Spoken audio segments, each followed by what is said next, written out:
अच्छा, कभी किसी ने आपको बोला है यार तुम कितने कंट्रोल फ्रीक हो, शायद मजाक में, या हो सकता है गुस्से में, या शायद आपको खुद भी कभी-कभी लगता है कि हर चीज को कंट्रोल में रखने की आदत थोड़ी सी ज्यादा हो गई है। तो आज ना इसी बात की ऐसी गहराई में उतरेंगे कि शायद आपको एक ऐसी सच्चाई पता चले जो आपको बिल्कुल हैरान कर देगी। तो शुरुआत इसी सवाल से करते हैं। ये जो परफेक्ट प्लानिंग की ज़रूरत महसूस होती है ना, कि सब कुछ बिल्कुल वैसे ही चले जैसा प्लान किया है, कहीं ये बस एक डर का नकाब तो नहीं? सोचिए ज़रा, जब चीज़ें प्लान के मुताबिक नहीं होती तो क्या होता है? एक अजीब सी बेचैनी, घबराहट, होता है ना ऐसा? हाँ, बिल्कुल वही एहसास। वो एक ऐसी गहरी चिंता कि अगर अगर कंट्रोल हाथ से गया ना तो सब कुछ बिखर जाएगा, सब कुछ खराब हो जाएगा। ये आप समझिए सिर्फ एक आदत नहीं है, ये एक ऐसी गहरी भावना है जो आपके दिमाग को ना हमेशा हाई अलर्ट पे रखती है, कांस्टेंट। तो आज हम क्या करने वाले हैं? हम इसी कंट्रोल फ्रीक वाले मिथक को, इस गलत फहमी को तोड़ने वाले हैं। हम ये समझेंगे कि जिसको दुनिया एक कमी, एक फ्लॉ समझती है, वो असल में आपका एक सीक्रेट सेफ्टी शील्ड, एक सुरक्षा कवच कैसे हो सकता है। एक ऐसा कवच जो आपको बचाने के लिए ही बना था। और यहाँ आकर ना पूरा पर्सपेक्टिव ही बदल जाता है। देखिए, जिससे दुनिया कहती है पर्सनैलिटी फ्लॉ, साइकोलॉजी उसे सर्वाइवल रिस्पॉन्स कहती है।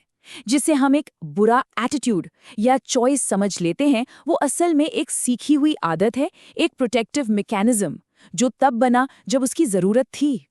और ये इस पूरी चर्चा का सबसे जरूरी पॉइंट है, प्लीज इसे ध्यान से समझिए।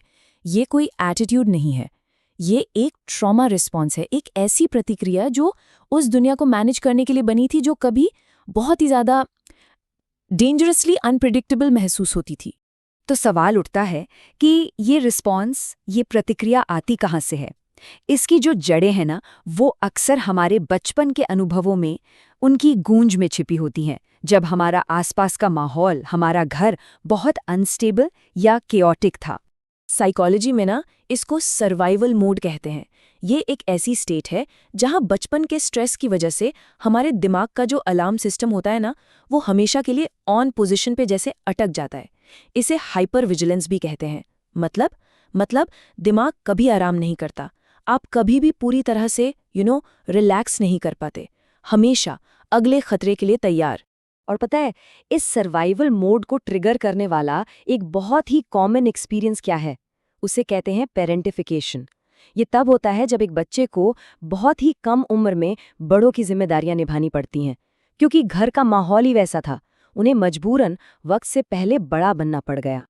लेकिन इस तरह जल्दी बड़े होने की ना एक कीमत चुकानी पड़ती है। ऐसे बच्चे जब बड़े होते हैं तो अक्सर वो खुद पर एक कांस्टेंट, एक क्रॉनिक प्रेशर बनाए रखते हैं। उनके लिए दूसरों पर ट्रस्ट करना बहुत मुश्किल हो जाता है। वो हमेशा लोगों को खुश करने में, यानी पीपल प्लीजिंग में लगे रहते हैं। एक गहरी एंग्जाइटी उनके साथ रहती है। और इन सबका नतीजा, आखिरकार इमोशनल बर्नआउट। वो अंदर से पूरी तरह थक जाते हैं। पर खुद को बचाने का ये जो तरीका है ना, ये एक बहुत महंगा सौदा है। हर चीज को कंट्रोल करने की इस कोशिश की एक छिपी हुई कीमत है, और वो कीमत बहुत बहुत ज्यादा है। सबसे पहली कीमत, एग्जॉशन, थकान। और ये सिर्फ शारीरिक थकान नहीं है, ये है दिमागी थकान।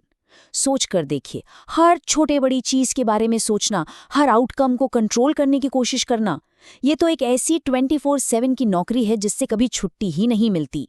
और जब ये थकान, ये एग्जॉस्शन हद से ज्यादा बढ़ जाता है तो वो बन जाता है बर्नआउट। बर्नआउट का मतलब सिर्फ थक जाना नहीं होता, इसका मतलब है कि आपके अंदर की जो आग है ना, वो ही बुझ गई है। कोई एनर्जी नहीं, कोई मोटिवेशन नहीं, बस सब कुछ खाली खाली सा लगता है।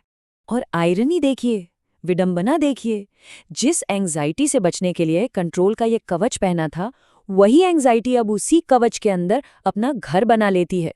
हर पल, हर सेकंड बस ये डर लगा रहता है कि कहीं ये कवच टूट ना जाए, कहीं कंट्रोल छूट ना जाए। और यहाँ आकर ना ये पूरी पिक्चर बिल्कुल क्लियर हो जाती है।